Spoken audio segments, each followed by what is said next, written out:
He told me to pay my own bills, so I stopped paying theirs. I've always been the responsible one in my family, the one who planned ahead, worked hard, kept everything running even when no one noticed. Meanwhile, my younger brother Caleb drifted through life with Dad's constant support, living in the basement at 26, gaming all night while I worked 2 jobs through college. Every family dinner, Dad found something to criticize: my job, my choices, my fancy opinions, while Caleb sat in the basement eating pizza rolls on my parents' dime. Last month, during one of those dinners, I suggested that Dad, 62, still doing physical labor, 0 savings, should start planning for retirement. It wasn't judgment, it was concern.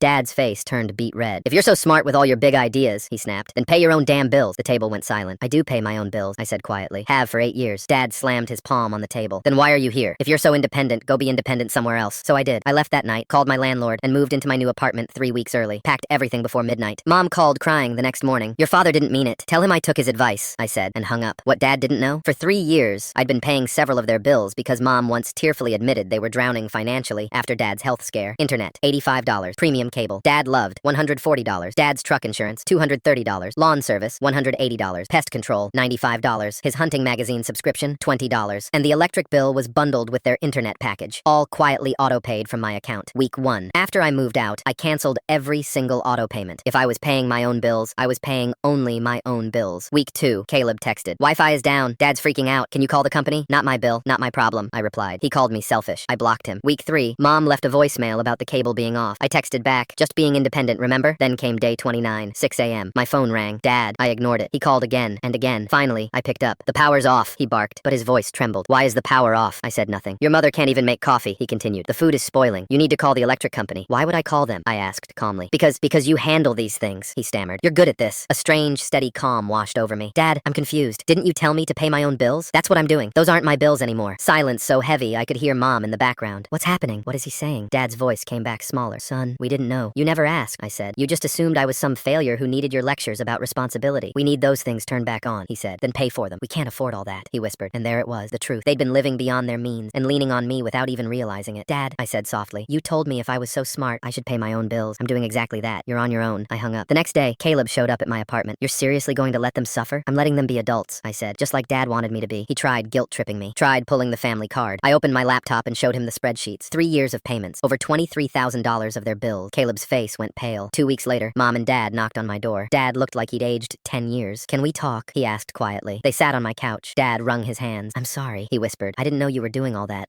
You thought I was the screw-up," I finished. He nodded. "Here's the deal," I said. "If you want my help, you ask with respect. No yelling, no lecturing, and Caleb contributes too." Dad looked at Mom. She nodded. "That's fair," he said softly. "It's been 2 months. They're on a strict budget now. Caleb finally got a job and pays rent. Dad opened a retirement account. We have dinner sometimes. Quiet, peaceful, real. Funny how losing me was what finally made them see me.